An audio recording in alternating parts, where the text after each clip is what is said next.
This is After Shit, and that's my channel like YouTube. And of course, I'm back for another episode of Currently Listening To. You know what I have been spitting in for the past few weeks or so. So, let's get into it. This is one I've been spitting for some time.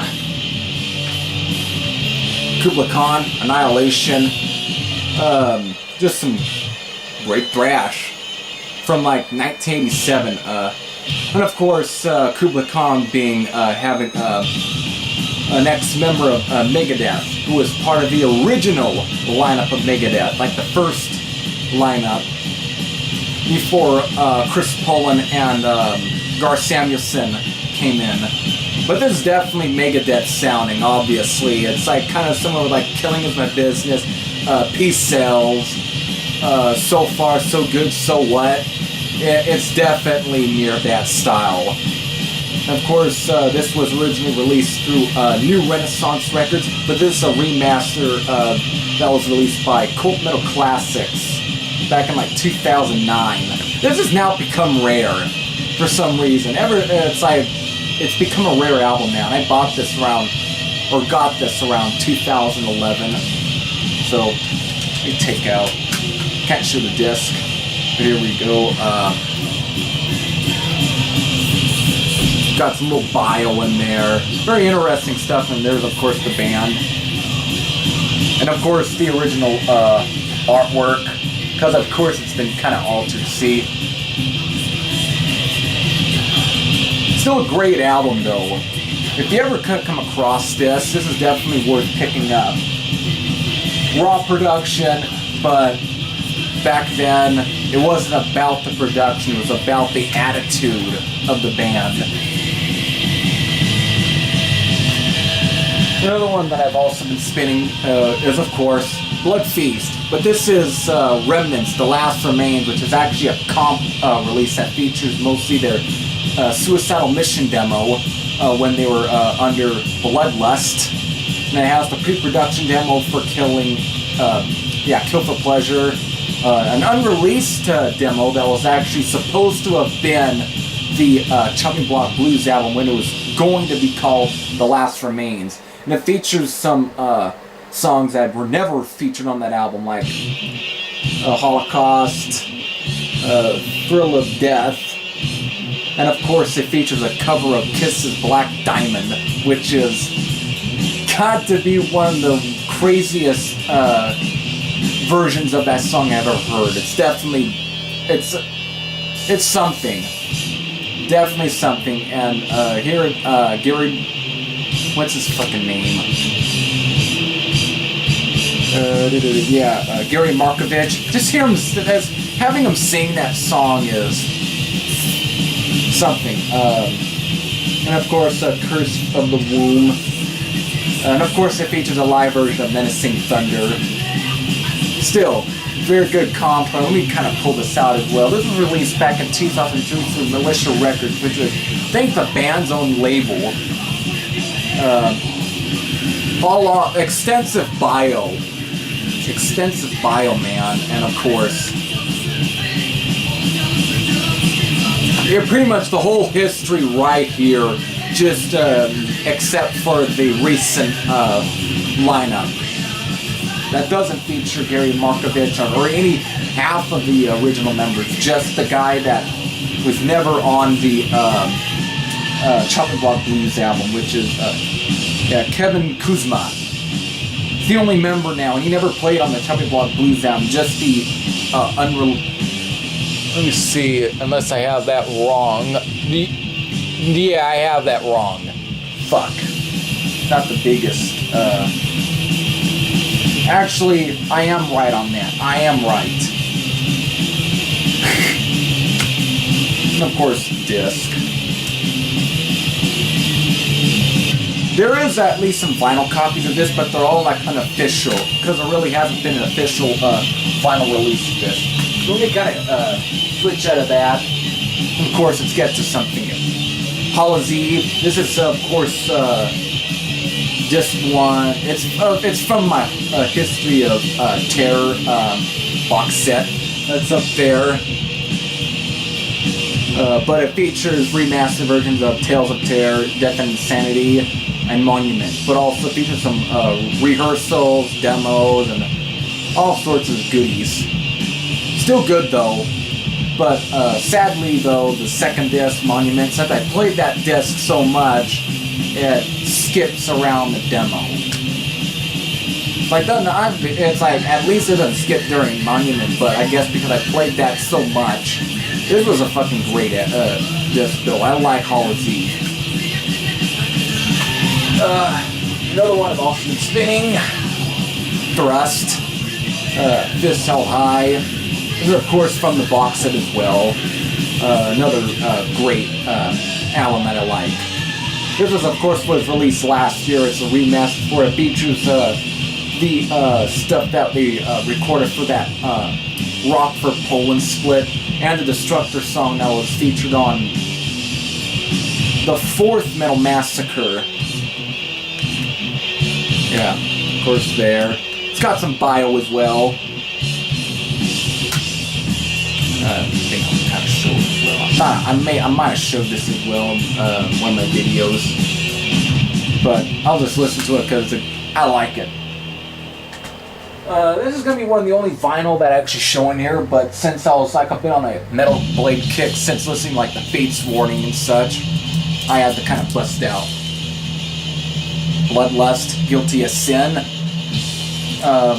I had to play it on the turntable because of I have to kind of put the speakers up a bit, let's say, kind of fix the speakers a bit because of on the back they like, since it's an old turntable, you have to kind of wiring or something to kind of get the speakers to work. It was just some come off, so I had to kind of play my burned CDR that I did, which was ripped directly from this LP.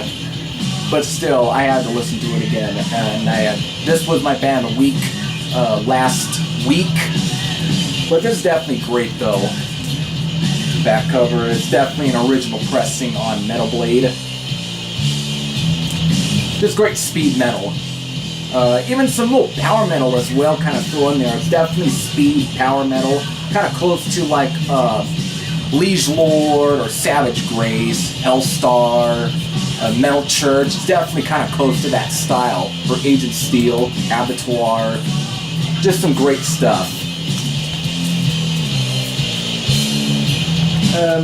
Another one I've also was spinning, the new Baphomet's Blood and Satan We Trust. This is a CDR copy that I made, and I downloaded this straight from the Bandcamp page because there is no CD copy of this. And I was going to buy the vinyl, but so much with shipping overseas. Just to ship something from out of Germany is just ridiculous. It's where even my gift card, whatever, was never being accepted. I was fucking pissed. So I had to go down for the CD, but still, for what I put into it, great. Yeah, of course it's not. Still, great speed metal album. It's definitely, I really like this one. Just some great tracks on here, like Command the Inverted Cross. Okay, you know what you're gonna get when the lyrics are, about Satanism and such. But I think one of the best ones on here has to be their cover of Hungarian obscure metal band named Federal. The song's called Eleg. They make it their own. They really do it. They're giving it that a Saxon feel to it. This is definitely new wave of British heavy metal sounding stuff. Just real good riffs and anything. Of course, it's very Motorhead-ish and very Venom sounding as well. Just some really good stuff.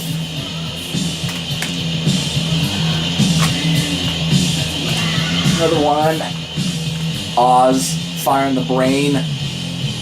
Classic Finnish heavy metal. What else do you need to know from this? Searchlights, Fortune, Megalomaniac, Black Candles, Free Me, Leave Me, The Title Trap, Gambler. It's a classic. Who wouldn't buy that? Tell me who wouldn't buy that. Just based on that cover, who wouldn't? There's some great stuff. Of course, another one I've been spinning as well. At War, Retaliatory Strike. Classic thrash metal, always. It's a great disc. Of course, this is the 1999 reissue from New Renaissance Records. And of course, this is hand numbered, so my number is 1941. Yes, 1941. And no, that was not the release year.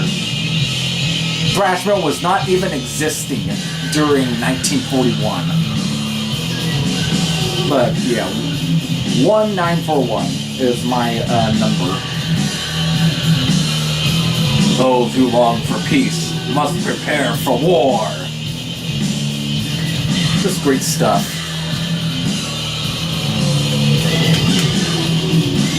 Another one I've been spinning. Ambush, Fading to Black. This is a main CDR as well. That I'm. This is of course the demo from 2013 and their Heading East single. Of course, the only one that wasn't illegally downloaded was the demo from 2013 that I purchased from CD Baby. Fuck. But still, and of course I made the artwork myself, the logo. Yeah, that's hand-drawn. I did the best that I could. Still good demo. Just a rawer version of some of the songs that pretty much would appear on the Firestorm album. But of course it has a song that does not even appear on any of the two full-length albums, which is called Fading to Black, which is a great track. If you haven't even heard it, if you can find the cassette itself, or you have to go and download it in order to, to listen to it, that track just alone is worth purchasing. It's fucking great. So let's get to the last one. This just came in yesterday. Faith Warning, Spectre Within. Yes, I finally got this, and this is a great album. Any of the John Arch stuff is just worth listening to. Any of it. So this is a bit more of a power metal album than really a progressive metal. I'm sure there's some progressive moments on here, but it's a little more closer to like power metal, something I guess like Metal Church. Fuck, who else can? I guess some people said Lee's Lord, which is definitely kind of close to there. There's some good stuff, and of course there's some Merciful Fate in here. No, Merciful Fate are not a power metal band, but it's kind of close to the sound of like Don't Break the Oath a bit, or Melissa. Still good stuff. Without a Trace, Pirate of the Underground, Kyrie Elysian, and of course Epitaph, which is the album's, epic moment. What a track. That's the most progressive song on this one. But there's something interesting. The guy who was selling this said that everything was in, good condition except the disc having some scuff marks, which do not affect play. Happy about that. What really threw me off guard was the fact that you could see there's a hole, a punch hole, and of course it's shaped in a heart. Either the guy loved it, or what I have is a promotional copy of the 1994 pressing, which is quite possibly might be interesting, and will probably, even for me, kind of cool. Even though it does kind of take away from the artwork, it just kind of makes it a little more cooler to have a promotional copy of a classic. And I am asking the guys in the Coliseum to kind of have them confirm if I have a legit copy that might be promotional, or it could be a bootleg, which I don't think it's a bootleg, but it could also be some whoever had it might have had some heart-shaped punch hole or whatever. But another thing that kind of also intrigued me was the fact that on the spine, look at there. Is it? I guess that's there. No, that. Yeah, there. No, it's. Yeah, I guess I got it back. But as you can see, the word Spectre is misspelled, which, according to Metal Archives, was only on a few copies. There was only a few copies of this pressing that have that misspelling. Not all copies of this have the misspelling. So, again, it could be a possible promotional copy, and it's got a misspell on there. One of those copies, whatever. We'll probably make it a rarity then, if anything. It would make it a bit of a rarity. And I paid for about like $8. So, I guess steal. So that pretty much does it for this video. So, that's what I've been spinning. So, until then, this is how should I say? I am out. Later.